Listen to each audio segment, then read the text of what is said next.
तालियां बजा के पूज्य स्वामी जी का स्वागत वंदन अभिनंदन करें। आपने दर्शन दिए और आप यहाँ आए, इसके लिए बहुत बहुत धन्यवाद।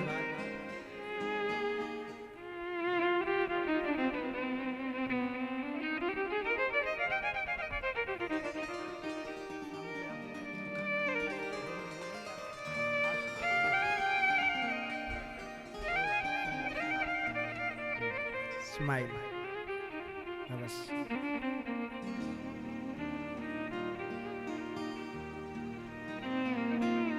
विराजित 2 मिनट स्वामी जी का आशीर्वचन लेके पुनः भगवान की बाल लीलाओं का हम लोग पावन दर्शन करेंगे और पावन कथा का रसपान करेंगे।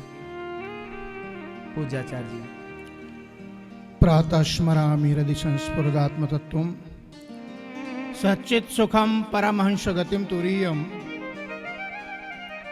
यद स्वप्न जागर सुषुप्तिमवैति नित्यम तद ब्रह्म निष्किलमहं न च भूत संघ।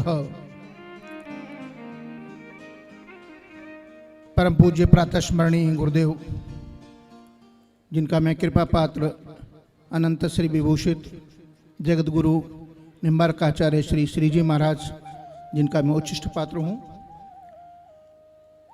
महाराज व्यासपीठ विराजमान हमारे लघुत्तम भ्राता श्री अनुद्राचार्य जी और मंच पर विभूति द्वय मुनिश्रेष्ठ दोनों को बहुत बहुत साधुवाद के साथ यहाँ आगमन करने का श्रेय। समस्त हमारी माताएं, जिनके चरणों में नतमस्तक होकर के वंदन करता हूँ। जितने भी हमारे भगवत भक्त बैठे हैं उनको भी मेरा वंदन। विशेष भूमिका न बना के सिर्फ इतनी सी इस मंच से बात कहना चाहूँगा। समाज के प्रत्येक वर्ग का जिस प्रकार से हमारे आचार्य श्री अनिरुद्ध जी ने हर तरह का समावेश किया हुआ है।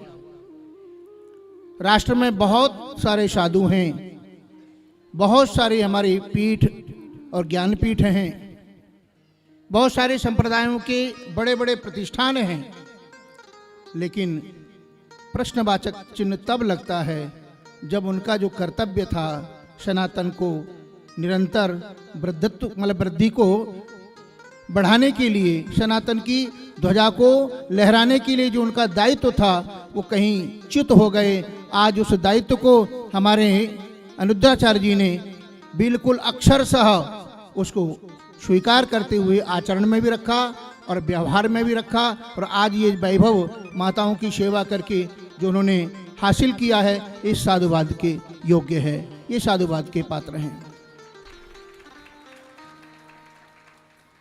2 शब्दों में मात्र इतना कहना चाहूंगा। द्वावेमौ इमौ लोके, ध्यान से स्मरण करेंगे वाक्य। द्वावेमौ इमौ लोके,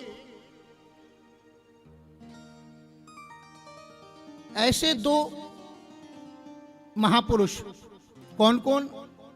बोले धनिका च प्रजातारम दरिद्री अतपस्विना।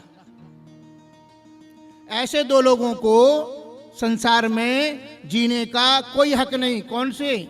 बोले धनिक तो हैं, पैसे वाले हैं, प्रभु नारायण ने कृपा की, लक्ष्मी अपनी सुयश जो है सुलक्षणा लक्ष्मी भी दी, वैभव दिया, समृद्धि दी, लेकिन कभी गरीबों के प्रति उनके मन में एक भी उत्कंठा नहीं है। अगर गरीबों के प्रति उनके मन में कोई दया नहीं है, कोई दया का भाव नहीं है, तो ऐसे धनिक होने का कोई श्रेय नहीं, कोई अधिकार नहीं है। तो बोले द्वावेमौ इमौ लोके गले बद्धाम दृढ़ाम शिलाम। उनके गले में एक विशाल पत्थर बांध करके डुबो दोगे तो भी बोले पाप नहीं लगेगा। बोले क्यों? बोले उनको संसार में प्रभु ने अगर कृपा की, समृद्ध बनाया, लक्ष्मीवान बनाया, तो उनको उनका दायित्व था समाज के प्रति, समाज की सेवा करना, गरीब को दान देना, या जो असहाय है, असमर्थ है, हमारे अनिरुद्ध जी ने उस चीज को सार्थक कर दिया, उस शब्द को, कि कोई भी गरीब हो, कोई भी असमर्थ हो, कोई अनाथ हो, चाहे माताएं हो, कोई भी हो, वो उनको यहाँ इस संस्थान में सब प्रकार का श्रेय मिलता है। आश्रय मिलता है, यहाँ वात्सल्य मिलता है और उनकी सेवा स्वयं जाकर के एक एक माँ से जाकर के मिलते हैं। इतने भाव से अपना भाव प्रकट करते हैं कि उन माताओं की आंखों में अश्रु आते हैं। मैं प्रत्येक जो जनमानस जहां तक सुन रहा है उनसे कहना चाहूंगा कि ऐसा प्रकल्प जो इन्होंने चलाया है, जिसकी जितनी सामर्थ्य हो, इस प्रकल्प में अपना भरपूर तन मन और धन का समर्पण का भाव लेकर के इस संस्थान में आना, तन मन और धन का समर्पण भाव लेके आना, और केवल भाव लेके नहीं आना है, समर्पण करने की पूरी मानसिकता बना के आना।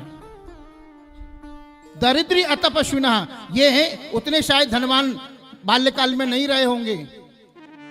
धन का केवल उपयोग केवल अपनी व्यक्तिगत संचय करने का श्रेय नहीं होना चाहिए। धन का उपयोग होता है धन का सदुपयोग करना, नारायण की सेवा करना।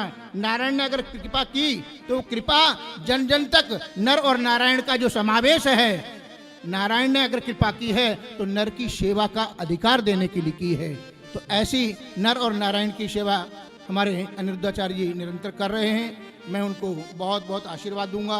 निरंतर इसी तरह से अक्षुण्ण अपनी अनंत जीवन की शैली को व्यतीत करते हुए अपने सार्थक जीवन को, क्योंकि गुरुओं का इनके ऊपर बड़ा आशीर्वाद है, इनके गुरुओं ने बड़ी इनके ऊपर कृपा की है। मैं तो इनसे बहुत इंस्पायर हूँ। इस बात से मेरा द्वितीय मिलन हुआ, क्योंकि बाल्यकाल में 1978 से मैं श्री धाम वृंदावन में मैंने शिक्षा ग्रहण की।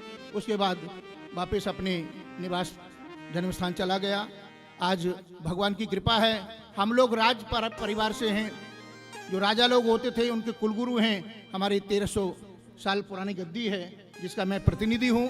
लेकिन आज बड़े फक्र और बड़े स्वाभिमान के साथ कहता हूँ कि हमारे बीच ऐसा सनातन का मानस पुत्र विराजमान है जिसने संपूर्ण विश्व को आज ये साबित कर दिया कि अगर व्यक्ति संकल्प ना लेके चले तो परमात्मा उसको वो श्रेय जरूर देते हैं। इन्हीं शब्दों के साथ बहुत बहुत साधुवाद सभी भक्तों का।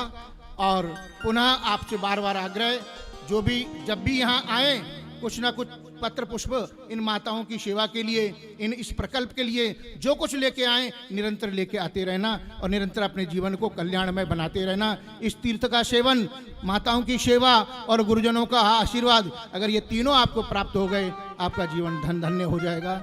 ओम शांति, ओम शांति। बहुत सुंदर। पूज्य स्वामी जी महाराज श्री राकेश नारायण जी महाराज, आप आचार्य चरण हैं, निम्बार्क पीठ के राज पुरोहित हैं। ऐसे पूज्य आचार्य चरणों में दास का कोटि कोटि नमन।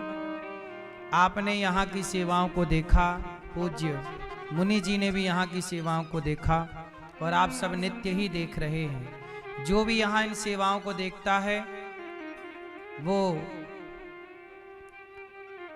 माताओं के इस भाव को, यहाँ की सेवाओं को देखकर लोग आशीर्वाद देते ही हैं। देखने वालों की आंखों में आंसू भी आ जाते हैं कई बार। गौरी गोपाल आश्रम में जो सेवाएं हैं, पूज्य मुनि जी कह रहे थे कि पैसे से व्यवस्थाएं हो सकती हैं, पर ये जो भाव का जुड़ाव है भावनात्मक, ये पैसों से नहीं आ सकता, ये तो भाव है। इसलिए गौरी गोपाल में माँओं की सेवा ऐसे होती है मानो वो अपने घर में रह रही हों और अपने बेटे के साथ हों। उसी भाव से वो यहाँ रहती हैं और उसी भाव से ये दास इन माँओं की सेवा करता है। और आज आप लोगों को भी ये मैसेज है कि आप भी अपने बड़े बुजुर्गों का सम्मान करें, बड़े बुजुर्गों की सेवा करें। हमने ये सेवा केवल इसलिए की है ताकि आप सनातन सीखें। राम जी ने मर्यादा का पालन किस लिए किया? इसलिए कि मैं मर्यादा का पालन करूंगा तो समाज देखकर मर्यादा सीखेगी। मर्यादा पढ़ी नहीं जा सकती। राम जी ने मर्यादा दिखाई है जीवन में उतार कर। ऐसे हमें भी समाज को करके दिखाना होता है कि तुम एक माँ की सेवा चाहो तो प्रेम से कर लो। यदि ये दास अनिरुद्ध 310 माँओं की सेवा कर सकता है तो आप अपनी एक एक माँ की सेवा कर सकते हैं। यदि करने का भाव है तो सब कुछ हो सकता है। आप अपने बड़ों का सम्मान करें। एक दिन क्या हुआ कि भगवान श्री कृष्ण ने मिट्टी खा ली। यमुना के तट पर भगवान श्री कृष्ण को लेकर मैया गईं तो मैया नहाने लग गई और भगवान मिट्टी खाने लग गए। बलराम जी ने चिल्लाया, मैया मैया पकड़ियो, लाला ने कन्हैया ने माटी खाई ली। तो मैया दौड़ी दौड़ी आई, च्योरे लाला तेने माटी खाई? ना मैया मैंने तो माटी ना खाई। भगवान ने कहा, ना हम भक्षितवानम्ब सर्वे मिथ्याभिशंसिनः। हे मैया मैं सच कहता हूं, यदि तुझे विश्वास नहीं है तो समक्षम पश्य में मुखम, मेरा मुंह तेरे समक्ष है, तू देख ले, मैंने माटी नहीं खाई। मैया बोली, आकर मुंह खोल। तनिक सा मुंह खोला तो इतने से मुख में मैया यशोदा ने देखा पूरा ब्रह्मांड, पूरा संसार भगवान के मुख में समाया है। मैया ने देखा तो लगा कि ये तो भगवान है, चरणों में गिर पड़ी। भगवान को लगा कि यदि मैया भगवान मान लेगी तो वो जो लाड़ मिलना था, प्यार मिलना था, माँ की ममता मिलनी थी, मैं उससे वंचित हो जाऊंगा। तुरंत भगवान ने ऐसी कृपा की कि मैया ने जो देखा सब भूल गई। अब प्रश्न खड़ा हो गया कि जब भुलाना ही था प्रभु तो आपने दिखाया क्यों? तो यहां मैं आपको एक बात कहूं, कृष्ण भगवान हैं पर बनकर के क्या आए हैं? मनुष्य। विप्रधेनु सुर संतहित लीन है मनुज अवतार। मनुष्य बनकर आए हैं। अच्छा, मनुष्य बन के भगवान आए हैं तो कहीं आप लोग ये ना समझ लो कि ये तो मनुष्य है। अच्छा आप बताओ, कृष्ण मनुष्य हैं कि भगवान हैं? कौन है? तो फिर मनुष्य क्यों बने? क्यों बने? अब क्यों बने इसका कारण है। हमेशा हम एक बात आपको कहते हैं, एक कुआं में एक आदमी गिर गया। एक कुआं था, उस कुएं में एक आदमी गिर गया तो दूसरा व्यक्ति कुएं में उतरा था गिरे हुए को बचाने के लिए। तो जब उतरने वाला उतर गया तो अब कुएं में कितने दिखने लग गए? 2। तो ऊपर से किसी ने चिल्लाया, अरे भैया कुएं में 2 गिरे हैं। अब आप बताओ गिरे कितने हैं? 1। दूसरा उतरा है, पर उतरने वाला भी खड़ा वहीं है जहां गिरने वाला खड़ा है। गिरने वाला और उतरने वाला दोनों जाके कुआं के तल पर तो खड़े हैं ना, नीचे। देखने में तो यही लगता है कुएं में कितने हैं? 2, पर दोनों में अंतर है। एक गिरा था और एक गिरे को बचाने के लिए उतरा था। उसी तरह संसार में 2 लोग हैं, हम जैसे जीवात्मा और परमात्मा। अंतर इतना है कि हम गिरे हुए प्राणी हैं जगत में कर्मों के कारण। हम गिरे को बचाने के लिए समय समय पर भगवान उतरते हैं, अवतार लेते हैं, अवतरण होता है। हम जैसे पापियों को बचाने के लिए भगवान उतरते हैं। यदि वो ना उतरें तो हम जैसे पापी तो गिरे रहेंगे कुएं में। तेना परहि भव कूपा, यह चरित जिगावहीं हरिपद पावहीं। तेना परहि भव, संसार को कुएं की उपमा दी गोस्वामी तुलसीदास जी ने। संसार को उपमा किसकी दी? कुएं की। इस कुएं में हम गिरे हुए प्राणी हैं और हमें बचाने के लिए कौन आता है? भगवान आते हैं। इसलिए कांटे को कांटा ही तो निकालेगा। हम मनुष्य हैं तो मनुष्य मनुष्यों की भाषा समझता है, मनुष्य कुत्ते की भाषा नहीं समझता, मनुष्य गधे की भाषा नहीं समझता। अब मनुष्य उस निराकार की भाषा कैसे समझता? इसलिए उस निराकार को मनुष्य के रूप में आना पड़ा ताकि मनुष्य मनुष्य की भाषा समझ ले और चित्त को निर्मल करके अपने मन को भगवान में लगा। इसलिए वो मनुष्य बन करके आए। इसलिए हमारे भगवान के 24 अवतार हुए। जैन परंपरा में 24 तीर्थंकर हैं और सनातन में भगवान के अवतार 24 हैं। और 24 अवतारों में एक अवतार मछली है। कितने अवतार हैं? पहला एक अवतार क्या है? भगवान हमारे मछली बनकर आए, मत्स्य, ताकि जलचर भी भगवान की भगवत्ता को समझें। इसलिए मछली बन गए कि मछली की भाषा, अब मछली को हमारी भाषा समझ में नहीं आएगी तो भगवान ने मछली को समझाने के लिए, जलचर प्राणियों को समझाने के लिए मत्स्य बन करके प्रकट हो गए। कछुओं की प्रजातियों को समझाने के लिए कच्छप बन के प्रकट हो गए। सांपों को समझाने के लिए, सर्पों को समझाने के लिए भगवान शेषनाग बन करके प्रकट हो गए कि सांपों की भाषा, पक्षी की भाषा समझने के लिए, समझाने के लिए भगवान ने गरुण जी, अब वाहन है ना भगवान जी का गरुण, पक्षियों के राजा कौन है? गरुण जी। तो भगवान ने, इसलिए हमारे सनातन में एक चीज आपने देखी होगी, गणेश जी का वाहन चूहा, दुर्गा मैया का वाहन शेर, शंकर जी का वाहन नंदी, कार्तिकेय जी का वाहन मोर, शंकर जी के गले में माला सांप, माता लक्ष्मी जी का वाहन उल्लू, हाँ या ना? तो हमारे यहां सनातन में चाहे कोई भी जीव क्यों ना हो, हमारे यहां सबका आदर है। चूहे का आदर, सारे लोग चूहे से परेशान रहते हैं, दवाई डाल के मारना चाहते हैं। हम सनातनी हैं कि चूहे की भी पूजा करते हैं। गणेश जी के ऊपर यदि गणेश जी चूहे पर बैठे हैं तो गणेश जी आएंगे तो चूहा भी आएगा, गणेश जी की पूजा होगी तो चूहे की भी हो जाती है। तो हम सनातनी हैं जो सब में ईश्वर को देखते हैं और सबका सम्मान करते हैं। हम सनातनियों में चूहे का भी अपमान नहीं है, सांप का भी अपमान नहीं है। सारी दुनिया सांप को मारती है, हम हैं जो नाग पंचमी को सांप को दूध पिलाते हैं। सनातन में सनातन की श्रेष्ठता तो देखिए, हम आदर सबका करते हैं। जितना सम्मान सनातन में है इतना सम्मान कहीं नहीं है किसी जीव का। इसलिए मेरी मां, भगवान अवतार लिए हम जैसे पापियों के लिए।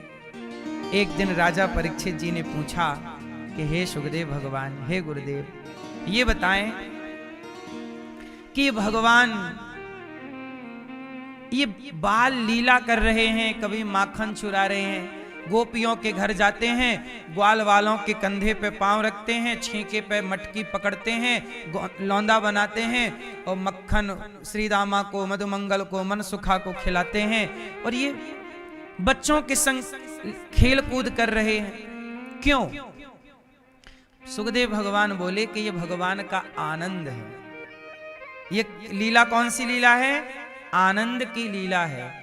भगवान ये बाल लीला कर रहे हैं, सबको सुख दे रहे हैं, ग्वाल वालों के कंधे पे पांव रख रहे हैं, मक्खन चुरा रहे हैं। गोपियां माखन लेके मथुरा जाती हैं तो पेड़ पर चढ़ करके भगवान मटकी तोड़ देते हैं। ये मटकी क्यों तोड़ना है? क्यों तोड़ते हैं मटकी? भगवान इन सभी लीलाओं से ये सिद्ध करना चाहते हैं कि मैं भगवान हूं, पर मनुष्यों के बीच में ऐसा मनुष्य बना हूं कि ब्रह्मा जी को भी कंफ्यूजन क्रिएट हो जाती है कि ये भगवान है कि मनुष्य।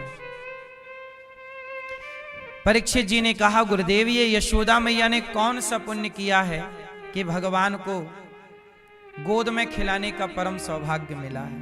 तब कहा कि मैया यशोदा कौन है?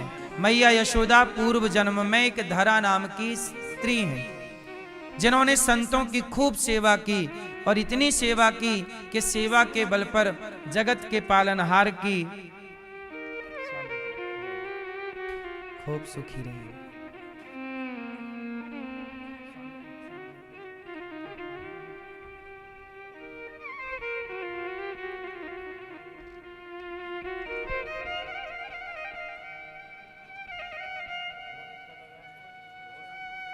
आप बिल्कुल बहुत बहुत जरूर।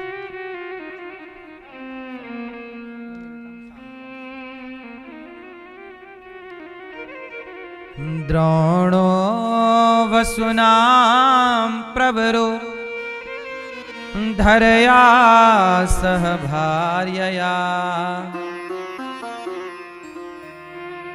ये यशोदा मैया पिछले जन्म में एक धरा नाम की स्त्री थी और इन्होंने खूब सेवा की संतों की, और सेवा इतनी की कि सेवा के बल पर भगवान इनके पुत्र बनकर के प्रकट हो गए। किसके बल पर भगवान पुत्र बन के प्रकट हुए? किसके बल पर? सेवा। सेवा वो चुंबक है, मैग्नेट। सेवा क्या है? सेवा वह मैग्नेट है, जैसे चुंबक लोहे को अपनी ओर खींच लेती है, ऐसे सेवा करने वाला भक्त भगवान को अपनी ओर खींच लेता है। सेवा मैग्नेट का काम करती है। यशोदा मैया क्या है? एक सामान्य सी स्त्री जो जंगल से लकड़ी लाती हैं, बाजार में बेचती हैं, जो पैसा मिल जाता है सेवा करती हैं, संतों का जो प्रसाद बचता है खा के भगवान का चिंतन करती हैं। इतना काम है। आप लोगों के पास टाइम होता है तो आप निंदा चुगली करने लग जाती हैं, और यशोदा मैया भगवत चर्चा करती है। संतों की बड़ी सेवा। क्यों? संत आएंगे तो भगवान की चर्चा करेंगे, भगवान का गुणगान सुनाएंगे, चित्त भगवान में लगा रहेगा, एक पल के लिए मन भगवान से हटे ना। ऐसी स्थिति माता यशोदा की है। पिछले जन्म में धरा जब माता थी तब साधु सेवा खूब की। इतनी सेवा, इतनी सेवा, एक उस सेवा के लिए बलिदान देना पड़ता है। देखो हर चीज ना बलिदान मांगता है। आप जैसे बच्चे कहते हैं हमें खेलना है, लेकिन मां कहती है पढ़ो। बच्चे पढ़ाई के चक्कर में अपने खेल का बलिदान ही तो देते हैं, अपने बचपन का बलिदान तो देते हैं बच्चे, तब ना पढ़ पाते हैं। यदि बच्चे खेलने लग जाएं तो फिर पढ़ेंगे क्या? लेकिन बच्चों का मन पढ़ाई में नहीं लगता, खेलने में लगता है। लेकिन जो बच्चा खेलने में लग गया वो पढ़ाई नहीं हो पाती, और जिसने खेल का बलिदान किया वो आगे चल के बड़ा अच्छा काम कर जाता है। तो जीवन में आपकी शिक्षा भी तो आपका बलिदान मांगती है, हाँ या ना? कई बार आपको अपनी खुशियों का त्याग करना पड़ता है, बलिदान देना पड़ता है। एक चीज को पाने के लिए दूसरी चीज का बलिदान देना पड़ता है, यही प्रकृति का नियम है। माता यशोदा को भी बलिदान देना पड़ा। क्या? जंगल की लकड़ी लाना, बाजार में बेचना, आटा दाल चावल खरीद कर लाना।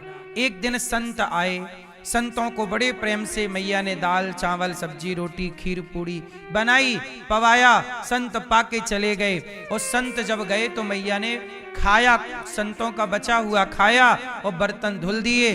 और बर्तन धुल रही थी कि तभी संत लोग आ गए। फिर से दूसरी टोली संतों की दूसरी मंडली आ गई।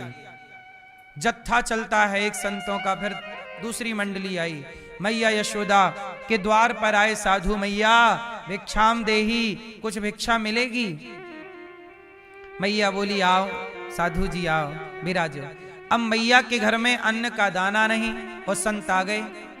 कुछ संत हैं 5, 7, 8 जितने भी हैं। अब मैया लकड़ी काटने कैसे जाए, जंगल इतने जल्दी, और बेचे तो टाइम लगे। और साधु भूखे प्यासे बैठे हैं। मैया जी ने कहा कि आप जब तक स्नान करो ठंडा जल पियो, आपके लिए व्यवस्था करती हूँ। मैया को लगा पड़ोसियों से थोड़ा उधार ले आऊं, मिल जाएगा। लेकिन आज तो परीक्षा है। आज क्या है?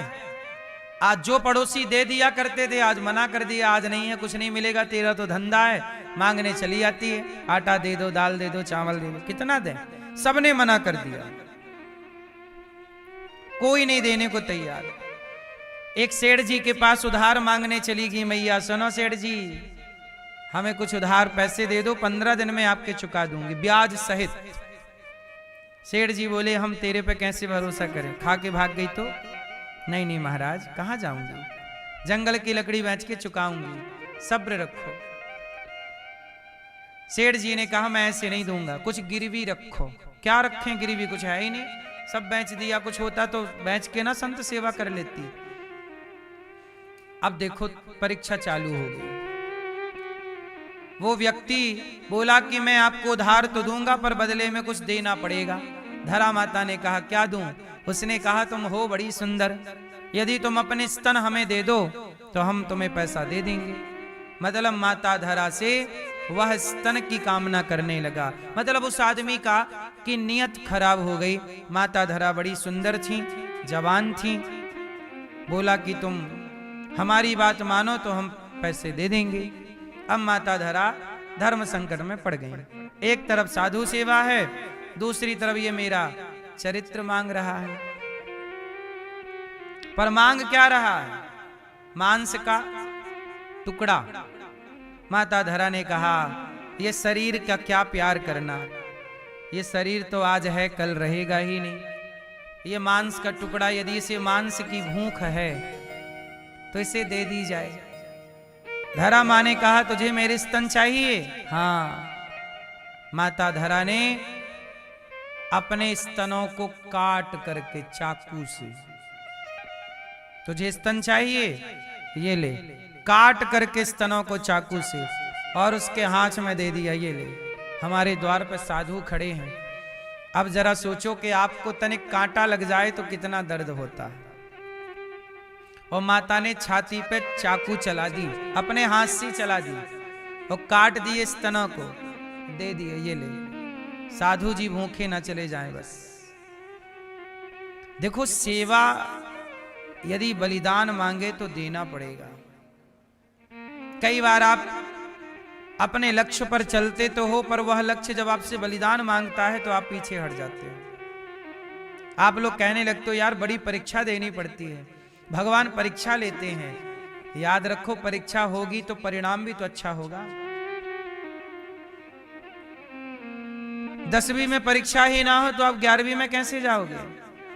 परीक्षा ही ना हो तो आप आगे कैसे बढ़ोगे? माता ने स्तनों को काट दिया, दे दिया, ले। अब तो वो अवाक रह गया, चरणों में गिर पड़ा। माता क्षमा करो, मैं समझ नहीं पाया, आप सेवा के लिए मांग रही हो, मैंने आपसे क्या गलत बात कर दी। माता धरा ने कहा, ठीक है, पैसे लिए जितने चाहिए थे, बाजार से सामग्री खरीदी, दाल चावल सब्जी रोटी की। घर गई माता, बना रही हैं भोजन। छाती से खून बह रहा है, घाव हो गए बड़े बड़े। कपड़ा बांध दिया छाती पे रक्त की धारा रोकने के लिए, पर कहां रुकता, खून बहे जा रहा है। उसी हाल में बना रही हैं संतों के लिए प्रसाद, और बन गया तो परोसा, महाराज ग्रहण कीजिए, ग्रहण कीजिए। संतों ने देखा, माता ये तुम्हारे शरीर से खून कैसे गिर रहा है? माता ने कहा, पहले भोजन कर लो फिर बताऊंगी। ना, पहले बताओ फिर भोजन करेंगे। आप दुखी हैं, आप लहूलुहान हैं और हम खाएं, शोभा नहीं देता। माता ने कहा, बस महाराज आपके लिए भोजन नहीं था, मैं किसी से मांगने गई, उन्होंने कह दिया कि अपने स्तन दोगी तो देंगे पैसा, तो मैं क्या करती? मेरे पास कोई और विकल्प नहीं था, तो मैंने अपनी छाती काट के दे दी कि यदि छाती काटने से भी संतों की सेवा हो तो भी ठीक है।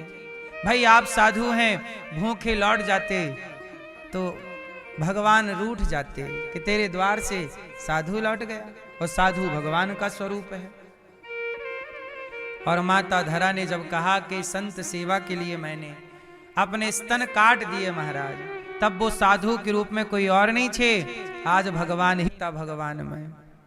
भगवान में मन लगाने के लिए खान पान का त्याग चाहिए, सात्विक और संतुलित चाहिए। जीवन में सात्विकता और संतुलन आ गया तब तो जीवन है।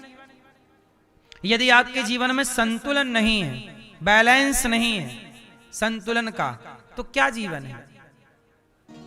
इसलिए मेरी माता धरा ने सेवा, हम आप लोगों से कहते हैं, चाहे जप करो, नाम जपो, चाहे सत्संग करो, चाहे सेवा करो, जीवन में कोई एक अच्छी आदत बना लेना।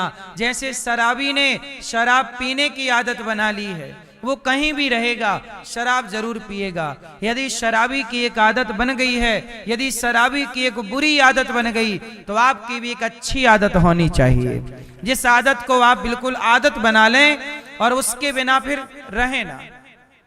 भले माला जपने की आदत बना लो, भले एक रोटी दान करने की आदत बना लो, भले सेवा करने की आदत बना लो, भले सूर्य भगवान को जल चढ़ाने की आदत बना लो, चाहे सत्संग सुनने की, भगवान का गुणगान सुनने सुनाने की आदत बना लो, कीर्तन करने की आदत बना लो, नित्य सत्संग सुनने की आदत बनाओ, आदत बनाओ। एक नियम होना चाहिए।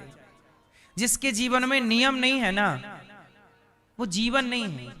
कुत्तों के जीवन में, बिल्ली के जीवन में कोई नियम नहीं है। आप इंसान हैं, आपके जीवन में एक नियम हो, एक नियम लेके चलो। और नियम बड़ा अच्छा नियम, जैसे ये दास अनिरुद्ध का नियम है कि जब तक गौरी गोपाल में हजारों साधु संत भोजन नहीं कर लेते, तब तक ये दास अनिरुद्ध भोजन नहीं करता। ये नियम है। हजारों संत भोजन करेंगे फिर भोजन करूंगा, ये नियम है। ये हमारा नियम है और इस नियम की पूर्ति भगवान करते हैं। रोज 12 महीने यहां संत आते हैं, हजारों संतों को भोजन बंटता है, फिर ये दास अनिरुद्ध भोजन करता है। खिला करके खाने का नियम है, हाँ या ना? गाय की सेवा करके खाए, गाय चारा भूसा खाएगी फिर हम खाएंगे, वृद्ध माए भोजन करेंगी फिर हम करेंगे, गौरी गोपाल गुरुकुल में बच्चे पहले खाएंगे फिर हम खाएंगे, ये नियम है। आज संत लोग आए, ये जैन मुनियों को आपने देखा, आज इन्होंने प्रसाद पाया, जब तक इन्होंने भोजन नहीं किया तब तक मैंने भोजन नहीं किया, जब इन्होंने पा लिया प्रसाद तब फिर मैंने प्रसाद पाया। हमारे द्वार पे कोई अतिथि आया है, वो भगवान है, कोई भी हो, हम कहते हैं पहले खिलाओ फिर खाओ। नियम मतलब नियम, कोई एक नियम पाल लो। तुम्हारे बगल में मंदिर है, वही नियम पाल लो कि हम रोज भगवान का दर्शन करने जाएंगे, 2 मिनट दर्शन करके ही भोजन करेंगे। पहले के लोग नियम पालते थे कि भगवान की आरती करने के बाद ही भोजन करेंगे। संजी आरती, संजी मतलब शाम की या सवेरे की आरती का नियम कि आरती के बाद भोजन करेंगे, सूर्य भगवान को जल चढ़ाने के बाद भोजन करेंगे। एक नियम जीवन में हो। हम इतने माला, 11 माला जप के, 5 माला जप के, 21 माला जप के, इतना नाम जप के भगवान का फिर भोजन करें। नियम, एक छोटा सा नियम बना लो आप लोग भी सेवा का। और मुझे लगता है कि जप तप, कोई कितना भी जप करे, कोई कितना भी तप करे, लेकिन जप तप का जितना पुण्य है वह पुण्य सेवा के पुण्य के आगे थोड़ा ही रहेगा सदा। बात सही है? सेवा का पुण्य सबसे श्रेष्ठ है। इसलिए आप लोगों ने पुरानी कहावत सुनी होगी, करोगे सेवा तो मिलेगी। मैया यशोदा को मेवा मिली किसके बल पर? आप लोग भी सेवा करो, सास की सेवा, ससुर की सेवा। और सेवा इसलिए नहीं कि हम व्यक्ति की सेवा कर रहे हैं, इस भाव से करो कि भगवान इस रूप में है। किसकी सेवा कर रहे हैं? हम व्यक्ति की नहीं कर रहे हैं, हम वृद्ध माओं की सेवा नहीं कर रहे हैं, माताओं के रूप में भगवान की सेवा कर रहे हैं। इसलिए यहां माताएं ऐसे रहती हैं जैसे मंदिर में भगवान रहते हैं। हम अपनी माओं को भगवान की तरह ही रखते हैं, भगवान की तरह ही पूजते हैं। इसलिए गौरी गोपाल आश्रम में, सारे वृंदावन में लोग मंदिरों में भगवान का दर्शन करने जाते हैं, पर गौरी गोपाल में साधु संत, बड़े बड़े संत लोग भी सेवा का दर्शन करने आते हैं। आप पूरे वृंदावन में हर मंदिर में भगवान का दर्शन करेंगे, पर सेवा का दर्शन करना हो तो आप गौरी गोपाल आइए। तो ये बड़े बड़े साधु संत काहे के लिए आते हैं? सेवा का दर्शन करने। हम भी दर्शन करेंगे। बात सही है? जब गौरी गोपाल जी की रसोई इन संतों ने देखी तो आश्चर्यचकित हो गए। बोले इतना तो हमने कहीं नहीं देखा, अखंड भोजन, लाइन लगी ही है, खड़े खड़े आप थक जाएंगे, लाइन टूटेगी ही नहीं। तो ये सेवा केवल आप लोग ही नहीं देख रहे हैं मेरी माँ, इसे भगवान भी देख रहे हैं। क्या छिपा है ईश्वर से? इसलिए सेवा करना सीखिए, एक नियम पाल लीजिए, हम भी सेवा करेंगे। गौरी गोपाल आश्रम में एक साधु को भोजन आप कराने का नियम पाल लो कि गौरी गोपाल में जो हजारों संत आते हैं, एक संत को रोज हमारी ओर से भोजन होगा।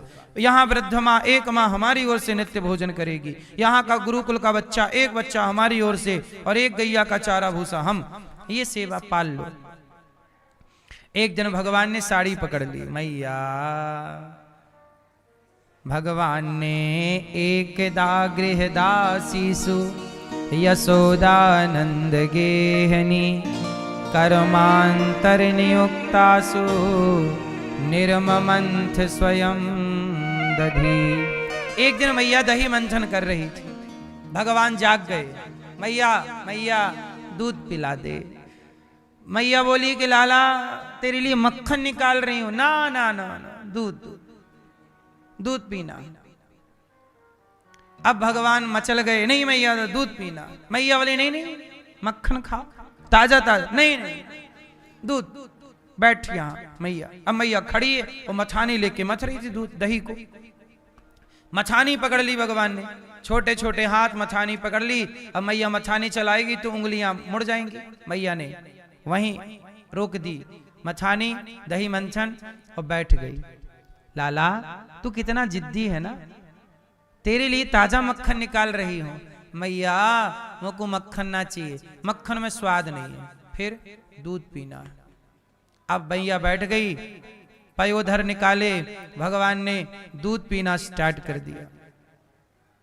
और जब दूध पी रहे हैं तो दूध पीते समय मैया, छोटे छोटे बच्चे दूध पिएंगे माँ का, और कहीं माँ के कान का झुमका पकड़ के खींचेंगे, कहीं माँ की नाक की लौंग पकड़ के खींचेंगे, कहीं बिंदिया निकाल के। भगवान ने मैया यशोदा के माथे की बिंदिया निकाली और अपने माथे में लगा ली, और दूध पीते जा रहे हैं। फिर थोड़ी देर में मुंह खोल के ही करके हंसे, फिर माँ का स्तन पकड़ के और फिर पीने लग जाएं। ऐसी लीला कर ही रहे थे कि ब्रह्मा जी, इंद्र, शिव, वहां सब देवी देवता मैया के भाग्य की सराहना कर रहे। मैया जो सबका पालनहार है, उसका पालन आज तू कर रही है। जो सबका पेट भरने वाला है, आज उसकी भूख तू मिटा रही है। मैया तेरे भाग्य की सराहना कौन कर सकता है। ब्रह्मा भगवान को तृप्त नहीं कर सकते, लेकिन मैया यशोदा तृप्त कर रही है। ये मैया के भाग्य की सराहना है। धन्य है मैया का भाग्य। यशोदा मैया के भाग्य जैसा कौन मैया भाग्य लेके आई होगी। अरे केवल सुनो, भगवान की मैया तो कौशल्या भी बनी, पर कौशल्या मैया को इतना सुख नहीं मिला राम से जितना सुख यशोदा मैया को भगवान कृष्ण से मिला, क्योंकि ये चंचल है। वो बच्चा जितना चंचल हो उतना सुख देता है। आजकल मैया लोग परेशान, मैया महाराज जी हमारा बच्चा बहुत उधम करता है। अरे बच्चों का स्वभाव ही उधम करना है, मस्ती करना, शैतानी करना, शरारत करना है बच्चों का स्वभाव है। बच्चे नहीं करेंगे कौन करेगा, इसलिए बच्चों को उधम करने दिया करो। मैया यशोदा दूध पिला रही हैं और लाला का दर्शन करते जा रही हैं। तभी चूल्हे पर दूध पकाने के लिए मैया ने रखा था कि दूध उफन गया। अच्छा दूध क्या, मैया 100 गैया लगाती, 100 गैया लगाती और 100 गैया का दूध 20 गैया को पिलाती। फिर 20 गैया को लगाती तो 20 गैया का दूध 10 गैया को पिलाती। 10 गैया का दूध निकालती तो 10 गैया का दूध 2 गैया को पिलाती, और 2 गैया का दूध निकाल के 1 गैया को पिला देती, और उसका दूध निकाल के फिर लाला के लिए रखती। ऐसी सेवा करती मैया, भगवान को ऐसे दूध पिलाती कि गाय का दूध पिएगा तो ऐसे पिएगा। चूल्हे पे पका रही थी दूध, तभी दूध ने देखा, चूल्हे पे चढ़े दूध ने देखा कि मैया ने तो अपना दूध पिला दिया। तो उस दूध ने कहा कि मेरा जीवन बेकार, अब मैया का दूध पी के पेट भर जाएगा कन्हैया का, तो मुझे कौन पूछेगा। तो अब आग में कूद कूद के मानो वो दूध अपनी आहुति दे रहा। अब जीना क्या, काम तो आए नहीं हम भगवान के, इसलिए मानो दूध आत्महत्या कर रहा कि मैं कूद जाऊं। मैं कृष्ण के काम तो आया नहीं, तो अब जीऊं किसके लिए। तो मैया लाला को उतार के दूध उतारने गई, जब उफनने लगा लाला को उतारा, दूध उतारने गई। भगवान ने देखा कि मैया आज तैने छोरा को छोड़ दिया, पूत छोड़ दिया और दूध के चक्कर में भाग गई। अब मैया, भगवान को लगा कि मैया की आसक्ति ज्यादा मटका मटकी में ज्यादा है, दूध दही में ज्यादा मैया का प्यार है। तो भगवान ने डंडा लिया और जितनी मटकियां थी घर में सारी चट चट चट चट चट चट तोड़ दी। बड़े बड़े मटका थे, मरका थे, घड़ा थे, सब तोड़ दिया। अब मैया ने सुना कि धम धम धम धम की आवाज आ रही है। मैया को लगा क्या हो गया, और दूध उतार के जैसी बाहर आई तो पूरे आंगन में दूध दही बिखरा पड़ा। बड़े बड़े मटका, आप लोगों ने मरका देखे हैं? बड़े बड़े काले कलर के मटके, बड़े बड़े। हमने देखो, हम लोगों की आखिरी पीढ़ी, हम लोगों ने मथानी से दही मंथन करते देखा है अपने गांव की चाचियों को, बुआओं को, माँ को। हमारे यहाँ भी खूब दूध दही होता था, गाय थी, भैंस थी, और बढ़िया मटके थे काले कलर के, बड़े बड़े, इतने बड़े बड़े मटका, मतलब ऐसे मटके थे कि हम समा जाएं। हम उस समय छोटे थे तो हम लोगों के लिए तो बड़े थे वो मटके, हम लोग घुस जाएं, इतना बड़ा मटका। उसमें खूब इतना इतना इतना मक्खन होता था घर में। तो दही मथानी, लकड़ी की मथानी होती थी, नीचे फूल बना होता था, उसमें रस्सी बांध के मैया लोग ऐसे ऐसे चलाती थी। आप लोग चला, अब मथानी का जमाना है कि गया है? अब किसका जमाना आ गया? मशीन का जमाना। लेकिन मशीन वाला दही का मंथन सही होता है क्या? उसमें गलत है? बताओ। है? नहीं, उसका एक सिद्धांत समझो। जो मशीन वाली मथानी होती है ना, जो दही मथने वाली, वो एक तरफ घूमती रहती है यूं, लेकिन जो हाथ वाली मथानी है दोनों तरफ घूम, यूं फिर यूं, यूं यूं, लेफ्ट राइट दोनों तरफ। तो उस समय दोनों तरफ दही थोड़ी देर के लिए यूं उल्टा घूमता है, फिर सीधे घूम जाता है, वो कंफ्यूज हो जाता है, यूं कि यूं, यूं कि यूं। तो वो सिस्टम से जो दही से मक्खन निकलता था, वो मक्खन ज्यादा हेल्दी था। धीरे धीरे मथानी यूं चल रही, आराम से वो पूरा सार निकलता। अब एक राउंड में एक तरफ घुमा दिया, तो इससे बहुत गहरी भाषा में यदि आप समझेंगे तो आपको समझ में आएगा कि ये मक्खन और मथानी वाला नेचुरल मक्खन में बहुत अंतर होता है। इस अंतर को आपको मैं समझाने में असमर्थ हूं, पर समझा इतना ही पाऊंगा कि दोनों में अंतर है। अब अंतर क्या है, ये वैज्ञानिक भाषा है, वो भाषा को समझाने के लिए मेरे पास शब्दावली नहीं है, लेकिन अंतर है, इतना समझो, ठीक है? तो पुरानी पद्धति में मैया मक्खन निकालती, सारा मक्खन आज भगवान ने बहा दिया। मैया को गुस्सा आई, लाला आज तेरे को पकड़ के बांधूंगी, उद्दंड हो गया है।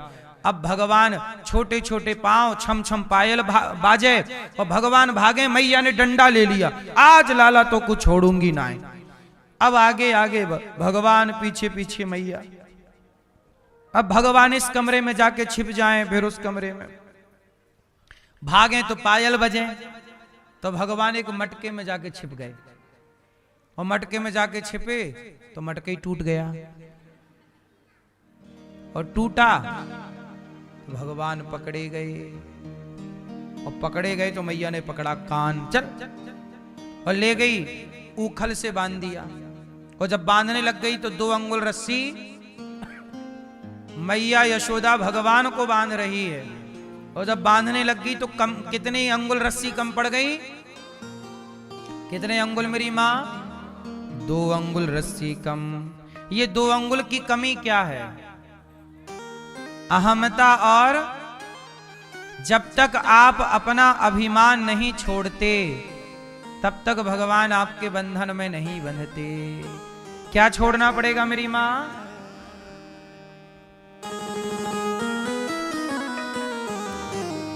अभिमान।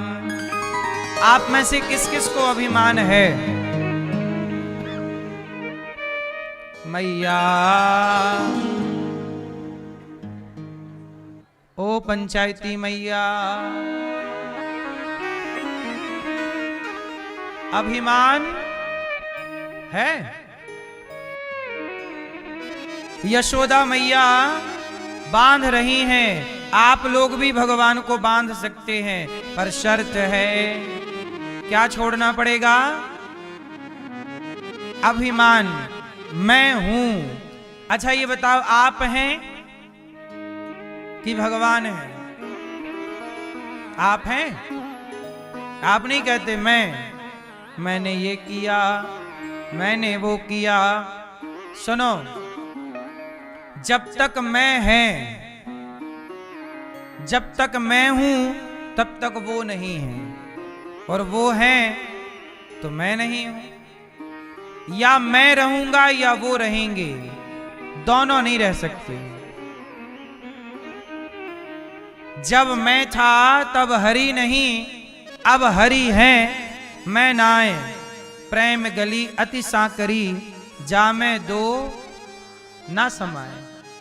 या तो आप रहिए या तो भगवान रहेंगे। आपके भीतर जो मन है, जो हृदय है, आपके भीतर या तो आप रहिए, मतलब अभिमान को रखिए, या तो भगवान को रखिए। क्या रखना सही है? तो फिर आप क्या हो जाएंगे? आप हो जाएंगे शून्य, जीरो। आपका अपना अस्तित्व ना रह जाए। हमारे अस्तित्व में हमारा ना हो, किसका हो? हाँ, एक डोली चली, एक अर्थी चली, डोली अर्थी से कुछ यूं कहने लगी, रास्ता तूने मेरा क्यों ये खोटा किया, सामने से चली जा तो वो दिल जली।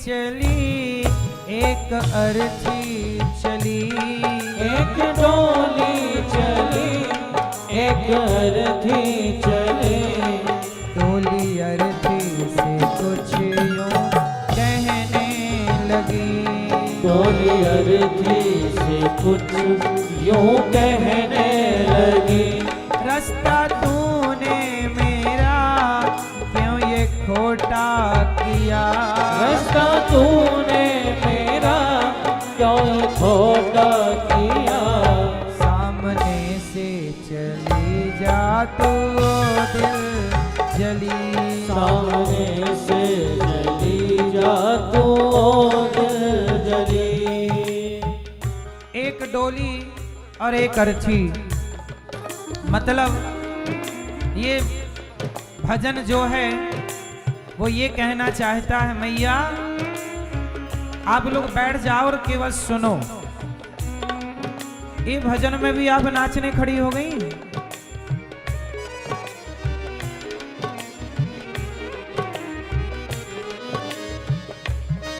एक डोली चल रही है, करो ना करो पर अंतिम यात्रा सबको करनी पड़ेगी। तो अर्ची ने कहा, बहन क्यों इतना घमंड करती है? तू पहली यात्रा पे गई है, डोली प्रथम यात्रा है। जिंदगी की पहली यात्रा क्या है? डोली। और जिंदगी की आखिरी यात्रा अर्ची। तू पहली यात्रा में है, मैं अंतिम यात्रा में हूं। क्यों मुझे देख के तू अपमानित कर रही है? अर्ची ने कहा, बहन चार तुझ में लगे, चार मुझ में लगे, तुझ में चढ़े, फूल मुझ में चढ़े। चार तुझ में लगे, चार मुझ में लगे, फूल तुझ में चढ़े, फूल मुझ में चढ़े। चार कंधे तुझे उठाने के लिए हैं अर्थी। बोली डोली, डोली उठाने वाले भी चार, और अर्थी उठाने वाले भी। पहले के जमाने में विदाई डोलियों पर हुआ करती थी। डोली जानते हो? चलो रे डोली उठाओ कहार, डोली उठाने वालों को कहार कहते थे। चार तुझ में लगे, चार मुझ में लगे, फूल तुझ में चढ़े, फूल मुझ में चढ़े। चार तुझ में लगे, चार मुझ में लगे, फूल तुझ में चढ़े, फूल मुझ में चढ़े।